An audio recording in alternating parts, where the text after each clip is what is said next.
we start? Yes. Om Sahana Bhavatu Sahanau Bhunaktu Sahaviryam Karavavahai Tejasvinavadhitamastu ma Vidvishavahai. Om Shanti Shanti Shanti. Chaitanya Sarvagam Sarvam Sarvabhuta Guhashayam Yat Sarva Vishayatitam Tasmai Sarvavide Namaha.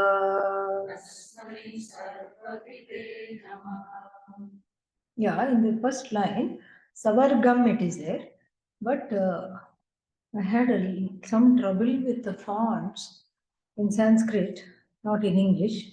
The transliteration is fine, but if you read, it will say Savargam, not Sarvagam, right? Yeah. And that's because that hook in the form of the Refa was eluding me, and you will find many such mistakes. This is the first of many such typos to look forward to. All right, yeah. So even after correcting, it would go to the wrong place, and I caught many of them. Many of them I did not. So, but we will point it as we go along, and you can correct it in your text. The first verse itself is a pause, gives us pause. And what does it say? This is an ode or a big beginning by talking about Chaitanya. Chaitanyam is what one has in common with the whole universe. In fact, the whole universe is nothing but Chaitanya. All that is there is Chaitanya. Chaitanya means that sentience. That which makes me say I am is Chaitanya. That's what it is. That which makes me say Aham Asmi. And how do you know Aham Asmi? Sada Bhami. I always know I am. And so this is what we are talking about. I know of my own existence. I am completely self-aware of my own existence. And my own existence is what? Awareness. So when you make it into an abstract noun, it's awareness. And this awareness, he says, is sarvam. In fact, there is not any other thing. Even though we say sarvam, everything, there's only one thing. Why do we say everything? Because we look at the word and meaning, and we know how to count. So each word is counted as separate, each meaning is counted as separate. Every word and every meaning, we give it some entity, some status of being an entity. Because we can objectify it. What is this? Pot. What is this? Another pot. We can objectify this pot, we can objectify this pot. I look at them as objects and I count them as separate. And even from the standpoint of these pots, if they had a human mind, this one would have a lot more complexes than this one. This one would say, oh my God, I have been swallowed up by the big pot. Terrible. Let me out. It's making a noise. I don't want to be inside the big pot. I have my own life. I want to be my own person. I don't want to be anybody else and anything else. And so the drama continues. The drama of thinking that each person, each thing, each entity is separate from the other. This is the drama. And as we will find out later, one is as though caught in this drama if one does not have what? Self knowledge. If one has self knowledge, then one is not caught in this drama. If one does not have self knowledge, one is caught in this drama. And so this Chaitanya pervades the whole universe. Nay, it is the whole universe. The whole universe is nothing but Chaitanya.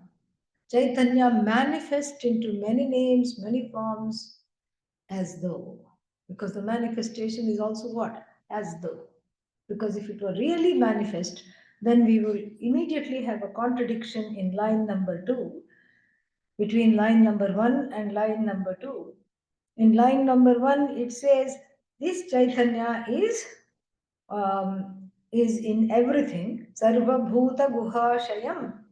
And then it says in the second line, Yat, this Chaitanya, which Chaitanya is Sarva Vishayatitam, beyond all objects. Beyond, how can it be everything and then beyond everything?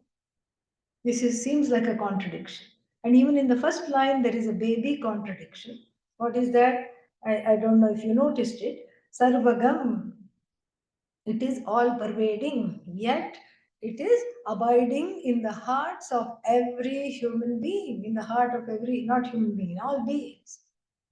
There itself is, how can it be in one place and then it is all pervasive? If it is abiding in the hearts of all beings, that's where its location should be. But then it is all pervasive, it's pervading everything. And then in the third, in the last line, third contradiction, what is that? It is, what is the third contradiction? It is beyond everything. It's not abiding in anything. In fact, this is the crux of the teaching. That's why I said yesterday, we have to tread slowly and carefully over this because it looks deceptively simple if you look at the Sanskrit. Yes, Chaitanyam, check. I know what that is. Sarvagam, sarvatra gacchati iti. Yes, check. And then what? And then after that, then there are more questions than what can be answered. So these apparent contradictions, this is what we have to see it as. Apparent contradictions are echoed in all Upanishads. Tanne jati tad tade jati tanne jati tad dure tadvantike. Ishavasya Upanishad. We feel like telling the Upanishad, please make up your mind. Why?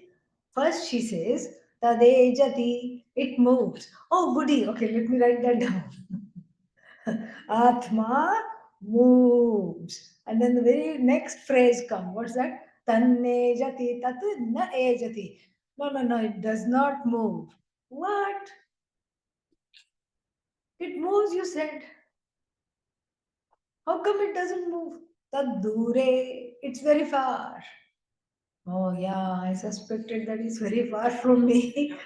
I don't know if I'll ever get it. It is so far. Tadvantike, it is so near. Even in English, we have an expression so near, yet so far. Yes. And that is what this Atma is. It's a total. You cannot write anything down. Write anything now down means don't stop taking notes, okay?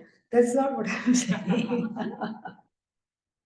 You cannot categorically pin it down as does it move, does it not move, does it pervade everything, does it not pervade anything. Will the real Atma please, for heaven's sake, stand up?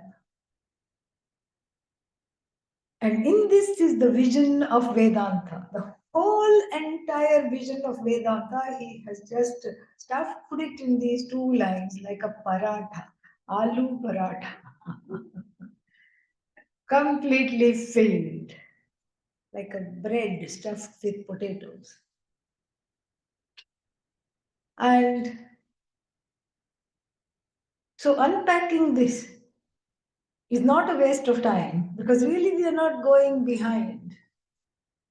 And there is, but we are not getting ahead either if you say there's nowhere to go to. Wherever you go, there you are. And there is nowhere to go to because what is the destination? Me. Okay, whatever I say, the answer is me. Okay, yeah. What is the destination? Me. Who is the traveler? Me. What is the road? Me. It's not a waste of time at all. And so let us look at these three so called contradictions. One thing we have already seen is that he is not making stuff up. He's not saying, oh, I just feel like saying it, it goes here and then it is in the heart of every being. No, no, no, it's not in the heart of every being, it's all pervasive. And then yet it is beyond everything. He's not just making stuff up. He is echoing for us the vision of the Upanishads and the Bhagavad Gita. So let us examine each of these things in relation to the other, these three contradictions that have come up. Chaitanyam Sarvagam. Sarvagam means here we have to take it as not having a specific location. Because if something has a location, what does it become?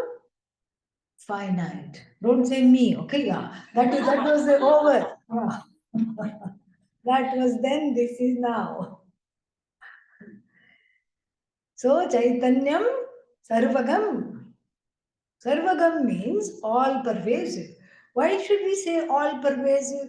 It is negating a location for the Atma. If Atma is located in something, then what will there be? Duality. Locator, located. Like big pot, small pot.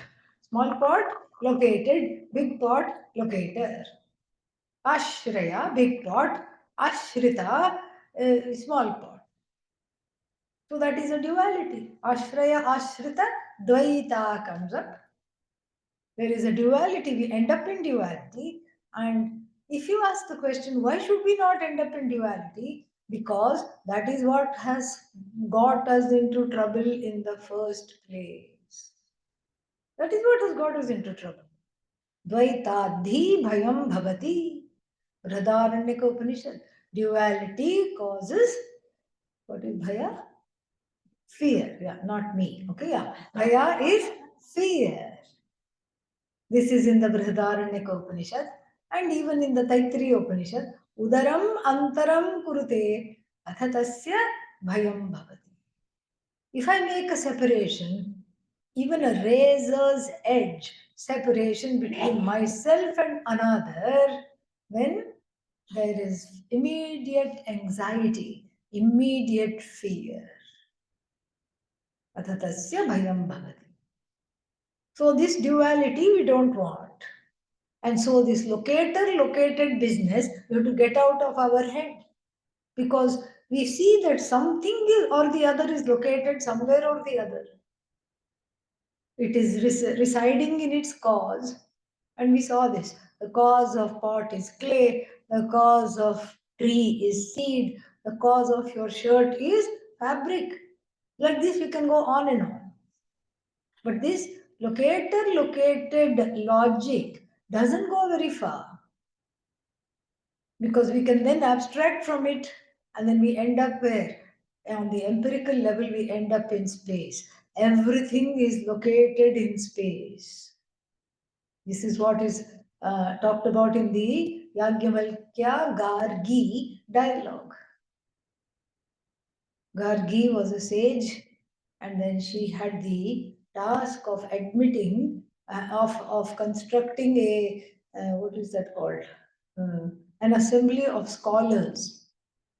So she was testing Yagyavalkya to see if he belongs there or not.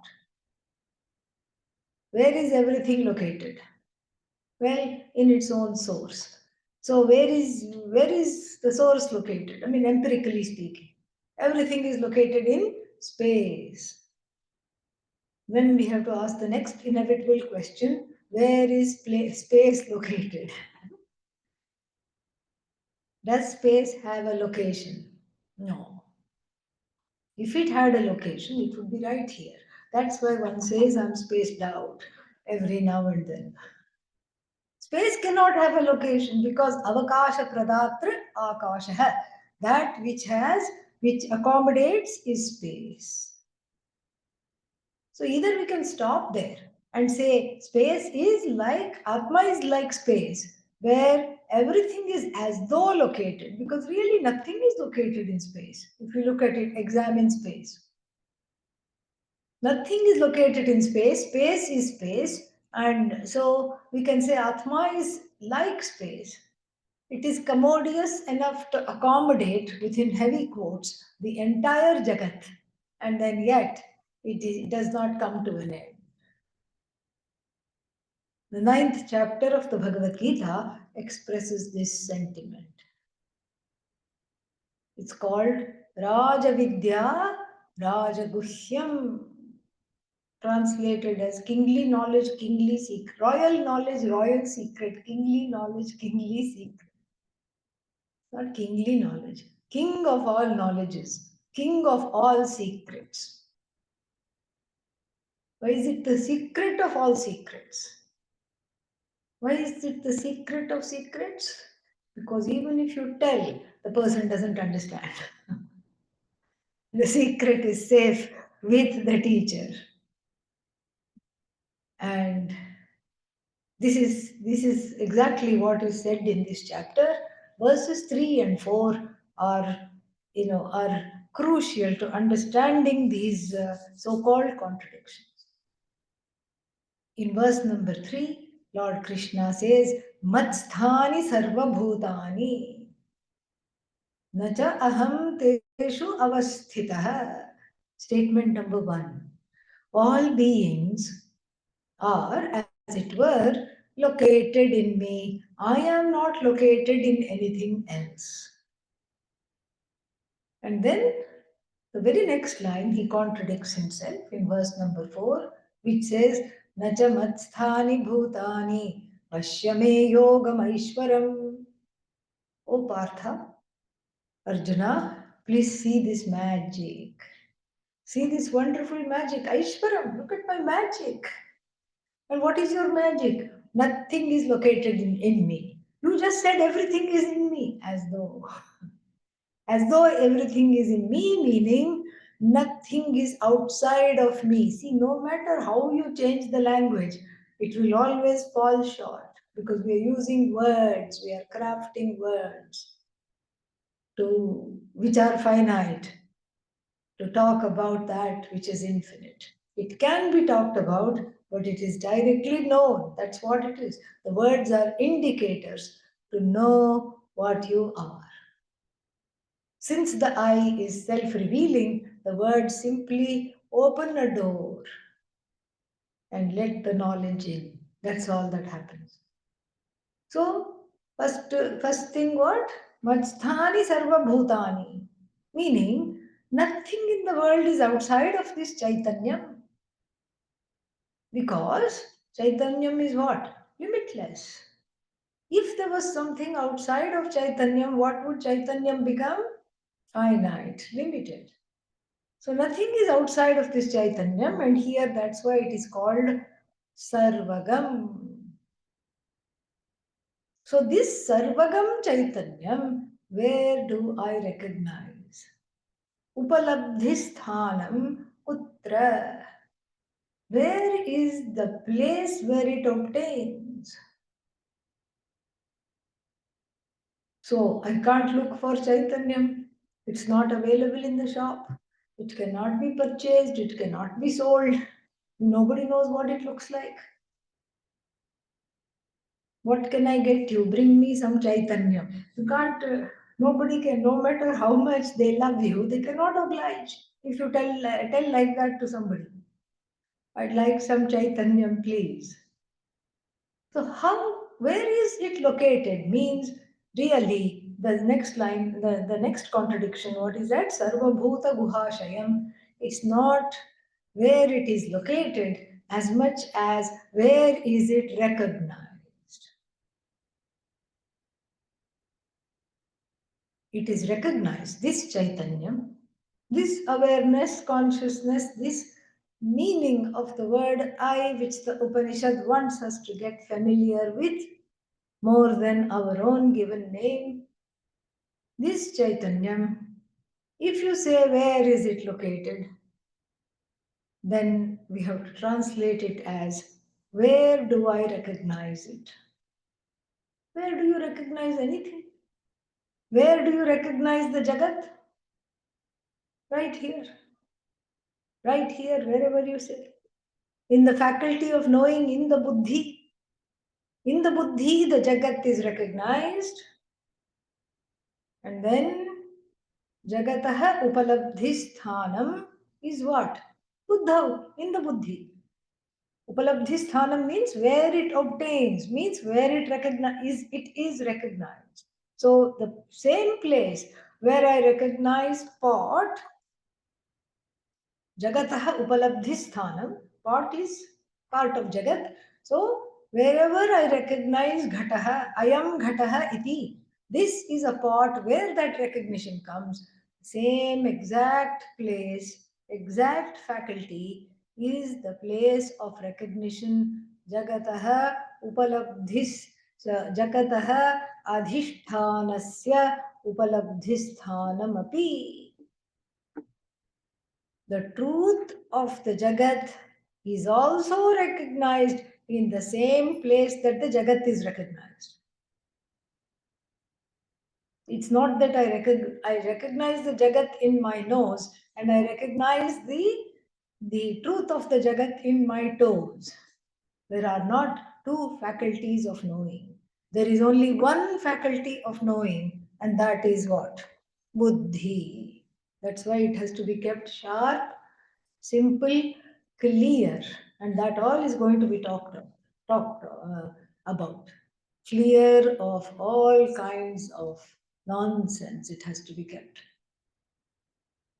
So, Jagataha Upalabdhisthanam, the place where the Jagat is recognized, the place where I recognize the Jagat doubles up for as also the place where I recognize the truth of the Jagat. What is the truth of the Jagat? Chaitanyam.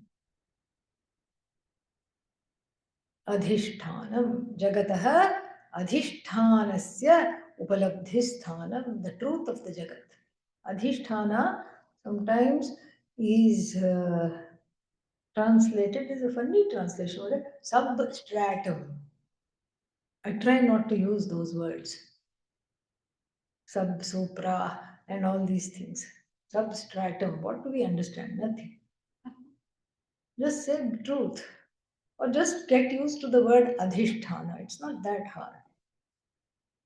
Adhisthana. Adhi plus tha. That's how I go. Suppose they got sub, adhi, sub, stha, stratum. Maybe they tried very hard, but sometimes the literal translation does not work.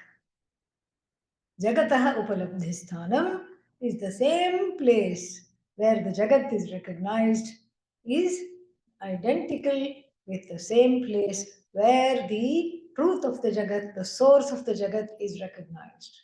But what is the source of the Jagat? Now you can go back to answering me. But how can I be the source of the Jagat? You are the source of the Jagat because that Chaitanya, that awareness pervades everything. That awareness is what is this Jagat, nothing other than that. Awareness plus awareness in a container, upadhi, awareness with a name and form, awareness with a word and meaning. What kind of container? What kind of name? What kind of form? A dispensable name, a dispensable form, a dispensable upadhi. So much so that if you put this name and form on Chaitanyam, it's not going to make any difference to Chaitanya. If you take away a few names and forms from Chaitanya Atma, it's not going to make any difference whatsoever to this Atma. This is what the Tikakara, Anandagiri, has written a Tika for this. This is what he says. That which is the same in all situations, and that which requires no embellishment on its own. Why? Because it's already Purna. It is full, it is free, it is wondrous, it is ever present, it is never absent, and it is recognized as what? I. Where I recognize the Jagat is the same buddhi in which I recognize myself. Are you here? Yes. Is this a pot? Yes. Same place. In the same buddhi. Aham aham iti sakshat sakshi rupena bhasate. So the I in the Jagat, vis-a-vis the Jagat, is recognized as the observer. This is baby Vedanta. What is baby Vedanta? Atma. And what is this? Anatma. Dvau hi padarthau. Only two kinds of things in the universe. I and then not I. This is how we start off. So, to put it differently, where the not I is recognized, the I also is recognized. The not I is so called because it needs the I for its existence. The not I shines in borrowed light. The not I shines because of I. The not I is bathed in the light of consciousness. Nana Chidra Ghatodara Sthitamaha Deepak Prabha Bhaswaram. Where have we heard this? Dakshinamurti Stotram. I'm glad nobody said Bhagavad Gita. Bhagavad Gita, we have to have the tune. La la la la la la la la. Then okay, Bhagavad Gita. And if we don't say the verse in tune, then nobody understands. Dakshinamurti Stotra talks about a very ancient game before they had live entertainment or cable TV. What would they do? Especially to entertain children.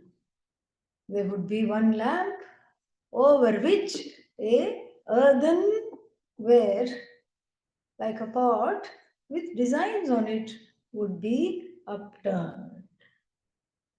This is what is called Nana Chidra Ghatodaraha. Ghata Udaraha.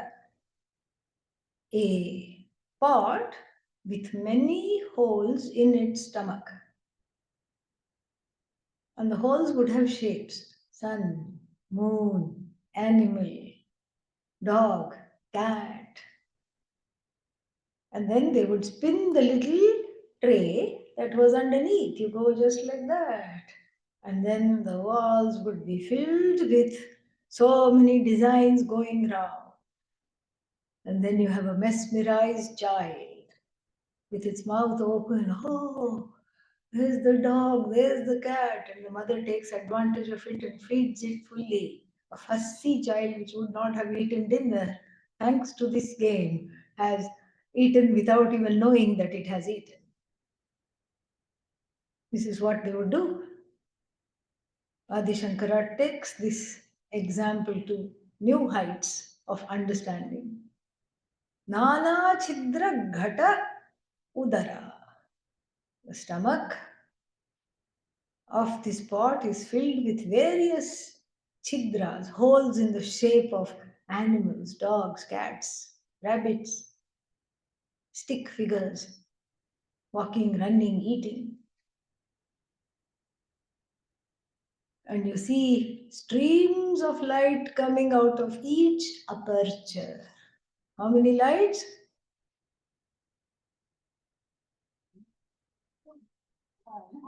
Abba.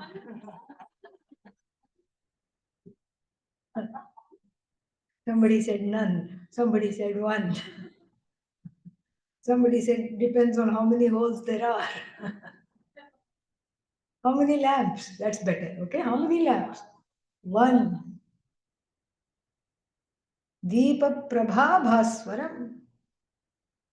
One big lamp. And over that, many apertures. So, what does it look like? Many lamps are there, many streams of light are coming out. But that is not the truth. What is an appearance is not the truth. It can appear to be so many things. The whole Jagat is like that. You see many things. Anatma, Anatma, Anatma. The dog in the ancient disco, Anatma, disco light. And then what else? The cat, Kitty, Anatma. What else was there? Rabbit, Bunny, Anatma. Maybe there's a pig, Anatma. Can the sun, the moon, all these things in this example of this moving light with the upturned earthenware cover with holes, can these animals shine without the light? They are all dependent upon the light. In the same way, the real, empirically real dogs, cats, bunnies, rabbits, all these things, hares, all of them shine. All of them are what? Anatma. They cannot shine on their own. They shine when the light of consciousness envelops them, as it were. But how does the light of consciousness envelop them? We already have seen it. It travels. Sarvagam. It travels. How does it travel? From my eyes to the spot. Consciousness as though travels through the eyes. It is the power behind the eyes. It is chakshushash chakshuhu, shrotrasya shrotram, manaso manaha, vachoha vacham. And so it is the eye of the eye, the ear of the ear. No, but the eyes see. If the eyes had the power of sight, then a dead person's eye also should see. But you go like this, there is no recognition. You shine a light in and the pupils are dilated, okay, they are incapable of sight. The doctor says, this person has departed. What has departed? As it were, the Sukshma Sharira has departed. Chaitanyam does not depart, never came to depart. Chaitanyam is there, but suddenly, since the Sukshma Sharira has departed from the physical, has divested from the physical body, then the Chaitanyam, which was dynamic, has become what? Latent, like even a rock, which cannot advertise itself. So here, the not I, which depends on the I for its very being, is all what? Non-separate from the I. We just say I, not I. It is, as I said, baby Vedanta, because the not I gets mixed up in the I and causes Dvaita sorrow. We have, in fact, a wrong identification and thereby a wrong kind of oneness. I become one with my house. Then what happens? Any crack in the roof feels like a crack in my head. Any problem with the house feels like something is happening to me. If somebody comes to my house and criticizes my house, then I get upset. So the I, when it's mixed up with the not I, is not a pretty picture. That is why in the beginning we have to separate, but that's not where we stop. That is just an interim place. In order to have that separation and look at myself as just Chaitanyam, free of even this body, mind, sense complex. And then after that, I see that the I and the so-called not I are just one extended Chaitanya. In me, the Chaitanyam is awake. In the rock, it sleeps. In the tree, Chaitanyam sways as the tree. Chaitanyam is still in the mountain, pun intended. Chaitanyam hops around in the bunny. Chaitanyam sleeps in the bear in the winter. And Chaitanyam complains endlessly in the human being. Same Chaitanya. So, what is away from me? At what time? Nothing. It's all an extension of me. From the standpoint of Chaitanya, there is no I and not I. From the standpoint of the one that is endowed with this body, mind, sense complex, in order to, for ease of understanding, I make an interim distinction I, not I, Atma, Anatma. But the Anatma really has no being other than the I.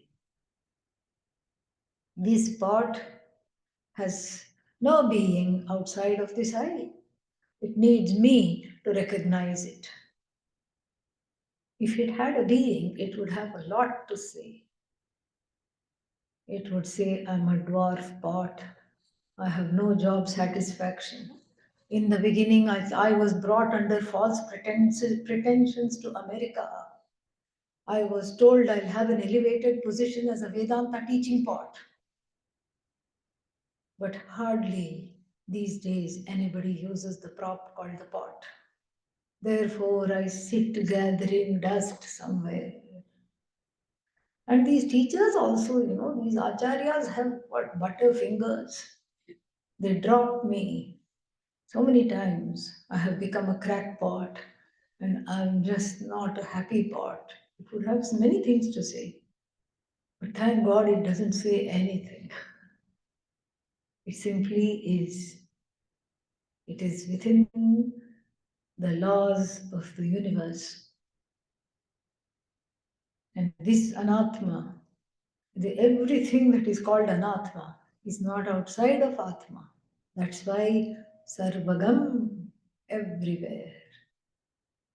Chaitanya is not in one place. Sarva bhuta guha hitam, no, not hitam. Shayam, yeah, it's important. That is an interesting distinction. He could have said hitam. It would have fit in the meter. It has the same meaning also. But he says Shayam, why? Because I take the I for granted. The not I takes over the I. Because it is objectifiable, because it is easily seen, heard, and I can use my means of knowledge to be able to cognize the not I, that takes a greater and greater importance in my life, and the I goes where? Off to sleep, so to speak. It's like the fellow going to the Balaji temple and praying to Lord Balaji. I'm starting a company. Balaji is least interested. Balaji means richest temple in India. Okay. This fellow says, I'm starting a company. I'm going to call it Balaji Enterprises. You please be the sleeping partner. Balaji is having a good laugh inside. Vishnu is telling Lakshmi, he thinks I am sleeping. Lakshmi says it's all your fault that you're reclining on the original coiled mattress. That's all your fault. You give that impression that you're lying down. Don't then complain that people think you're sleeping. No, but I'm not sleeping. He thinks I'm the sleeping partner. I'm the one that's going to make this business successful. But this fellow thinks I'm the sleeping partner. That is exactly what is happening here. Anatma takes over and nobody looks at the Atma. The Atma is the most unloved and the most unappreciated thing there is in the universe. Hardly any people are interested. You say Chandi Homa, and then So many people will come. They will sit through it. Homa means some kind of a fire rituals. Chandi, name of a goddess. Goddess Homa. Everybody will come. Upadesha-Sahasri. Lots of things to do, sorry. Vedanta class, not interested. Why? Because that's how it is. Atma is mistaken. It's the most mistaken thing. Thank God it doesn't have complexes. Otherwise, it would say, nobody loves me, nobody comes to me, nobody takes the time to understand me. It would say all those things. It doesn't say all those things because it is full, complete, and whole, and not opposed to your ignorance. This is very important. So that is why you can come and say, yeah, that is, it just shines the light. I have Mandarin language ignorance. It will shine the light. I have French language ignorance. It will shine the light.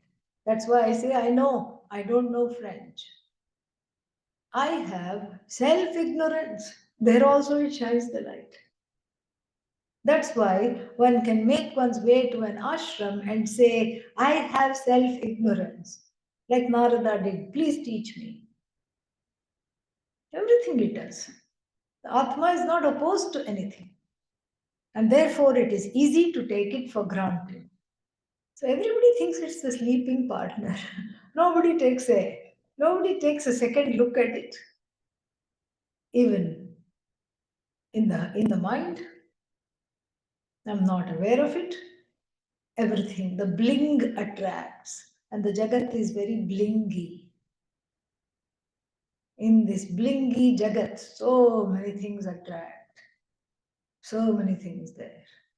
And therefore, I have to make an effort to study this because otherwise I will think it is sleeping.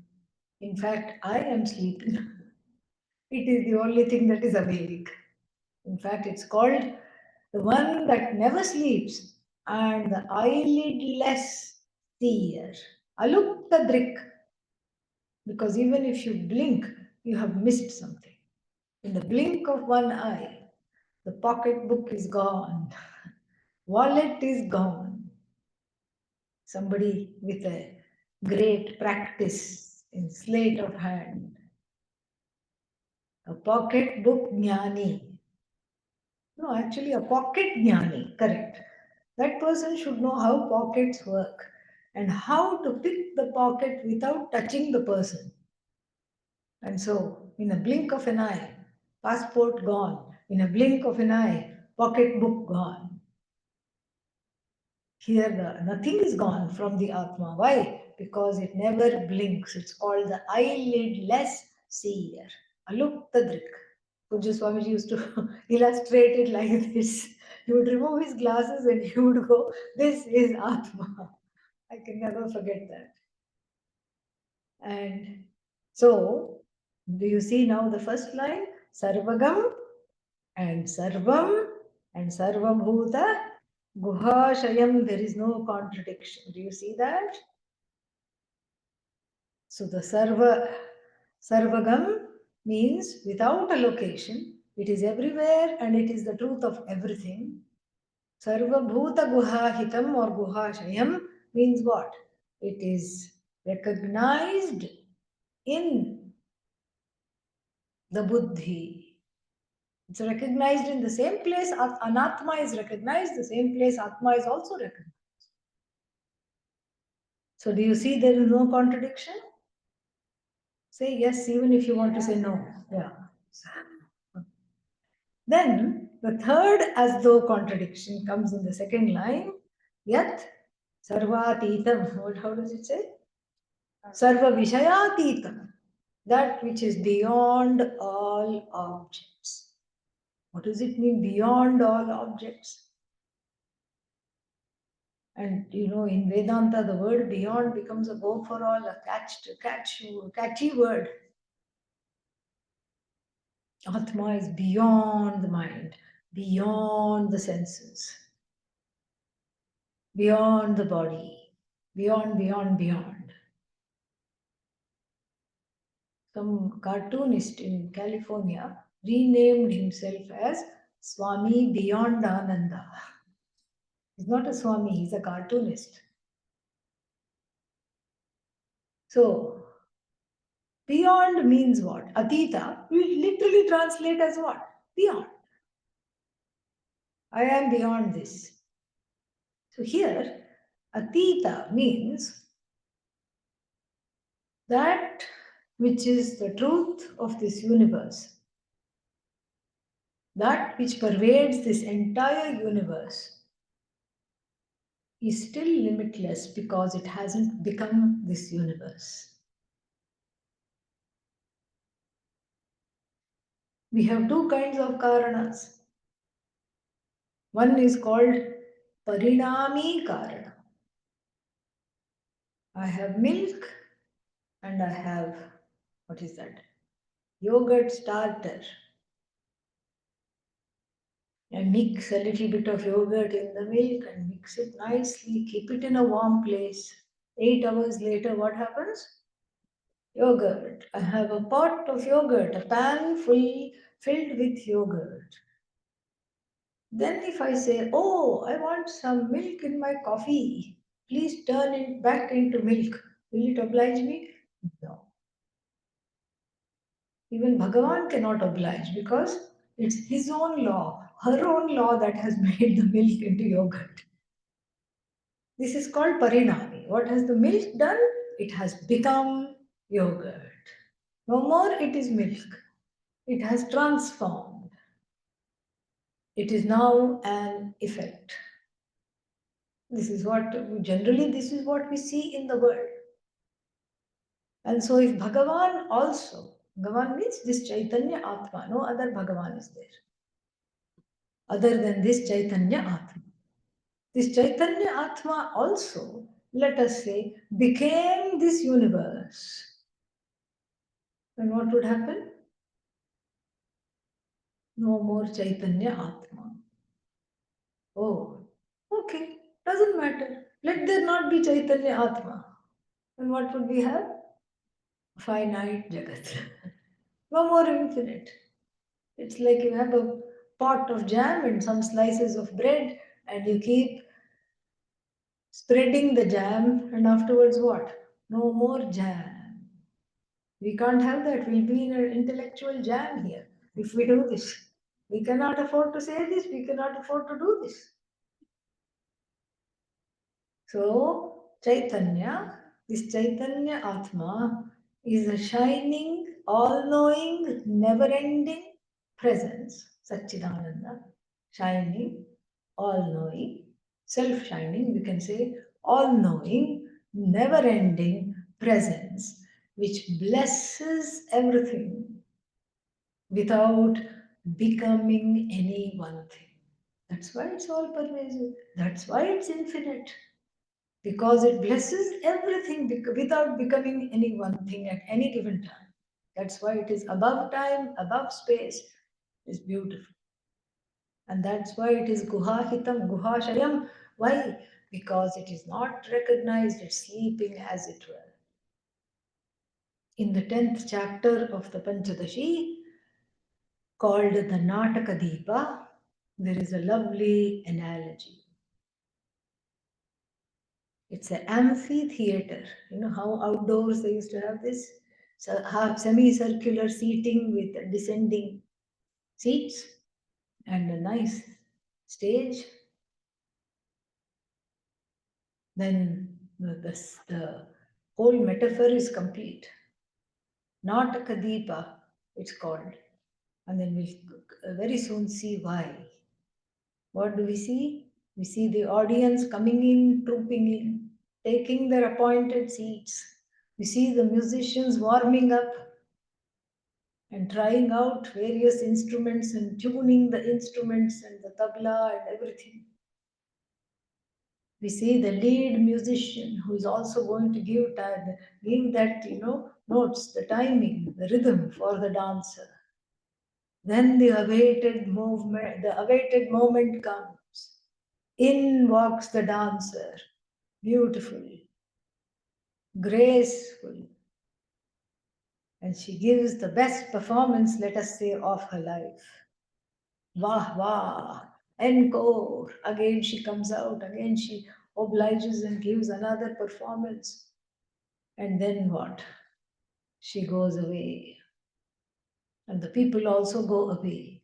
The musician also goes away. The person who manages the stage goes away. The usher who takes the people to the seat goes away. Everyone has come, everyone has gone, everything is accounted for. Really? Except for the theatre lamp. A huge fire is kept atop a big, like a pillar, which illuminates the dancer. Her presence it illuminates, her absence it illuminates the stage, it illuminates the musicians, it illuminates the audience and their reactions or the lack thereof.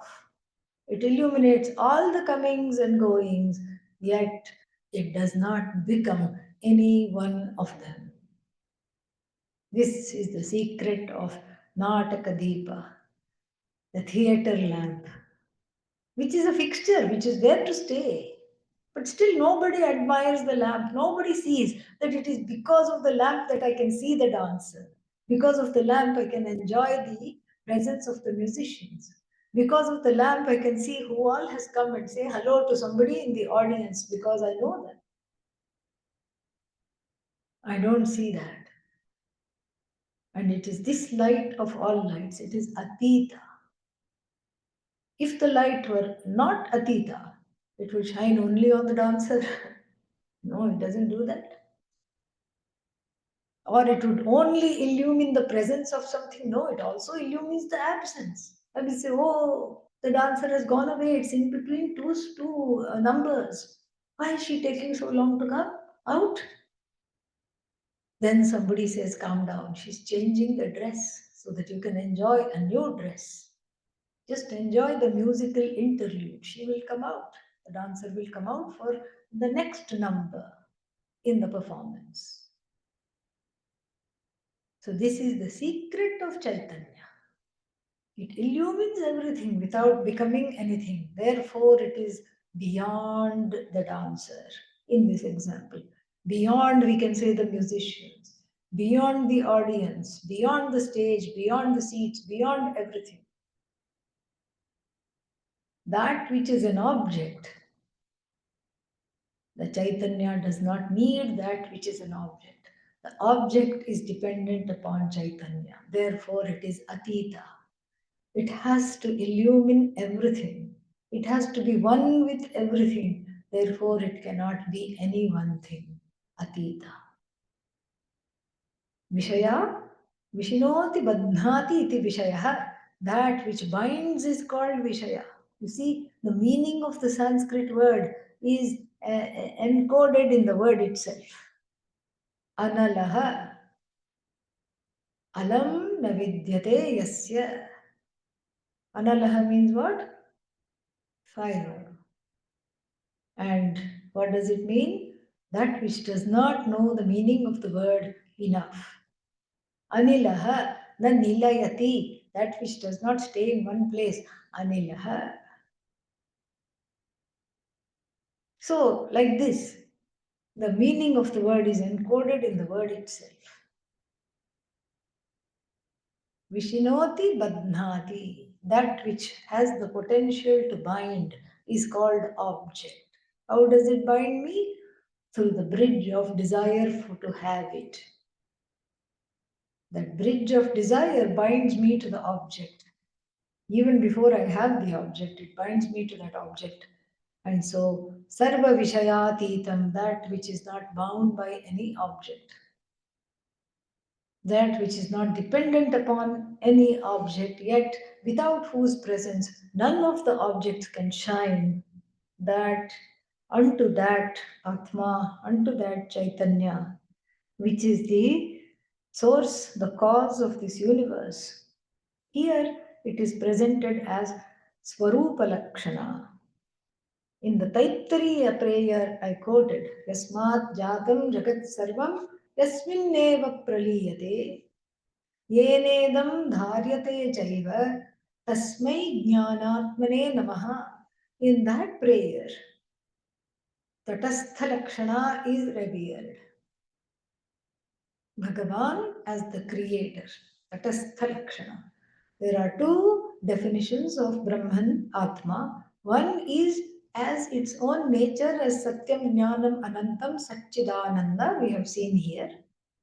First definition, that which is intrinsic to Brahman, that which is intrinsic to Atma, it is sentient, and then what else? It is never ending. Never ending, self shining presence. Swarupa Lakshana. And then we have an occasional definition that comes and goes, and that is the status of this Chaitanyam as the creator, so to speak, the manifester, sustainer, and the taker back of this Jagat. That is called Tatastha Lakshana. Then incidental definition. Because the Jagat comes and goes, so the Jagat is incidental to Brahman, incidental to Chaitanya Atma, and so therefore it is not a permanent definition, it's an incidental definition. But here we have what? A permanent definition. Intrinsic definition. What is the intrinsic definition of fire? That which has heat and light. Heat and light are intrinsic to the fire, but sparks are incidental.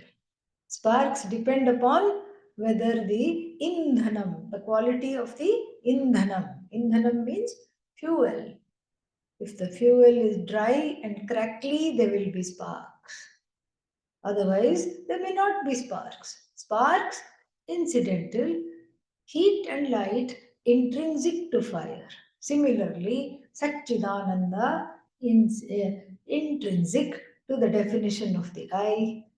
And this Satchidananda Atma as being the manifester, sustainer, and the resolver of the Jagat, incidental, because the Jagat itself is what? Incidental to the I, to the Atma, which is Brahman. We'll see more of that, don't worry. So, if this much is understood, we can go to the second one. Again, between the first and the second, there's a huge leap, and so we'll have to go slowly. Samapayya kriya sarvaha. It's sounding like a funeral, and yet no one has died. Okay, now. Samapayya kriya sarvaha. दाराज्ञाधानपूर्विकाः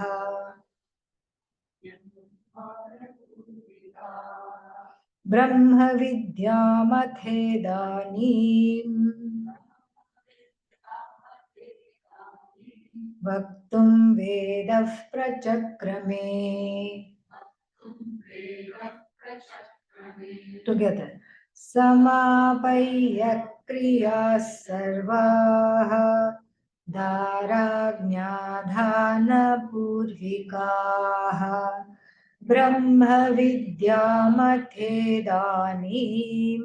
वक्तुं वेदः प्रचक्रमे. So here the verb is prachakrame. That is the verb. Third person singular, lit. Lit means remote past. In fact, the word lit in English is also remote past. So that which was done, then there is a duplication. So prachakrame, chakrama. The dhatu is kram, to begin. To begin in a particular order. All these meanings are there. Dhatu, the root verb is kram. So kakram, and that sounds terrible. So there is a rule that the ka should become cha. Chakram, chakrame, commenced, began. That is the verb. Then who began? A long time ago began. Who began? What is the subject of the sentence? Vedaha prachakrame. The Veda began. Veda commenced. What did it commence? What did the Veda do? The Veda Brahma Vidyam prachakrame. The Veda started, commenced to teach Brahma Vidya. Oh, the Veda started to teach? Yes. Where is Brahma Vidya? In the Veda only, no? That's how we know. So the Veda started Brahma Vidya, meaning Brahma Vidya knowledge was included in the Veda, commenced. But when did it start to teach the Brahma Vidya? That we will see tomorrow. ॐ पूर्णमदः पूर्णमिदं पूर्णात् पूर्णमुदच्यते पूर्णस्य पूर्णमादाय पूर्णमेवावशिष्यते ॐ शान्तिः शान्तिः शान्तिः हरिः ॐ श्रीगुरुभ्यो नमः हरिः ॐ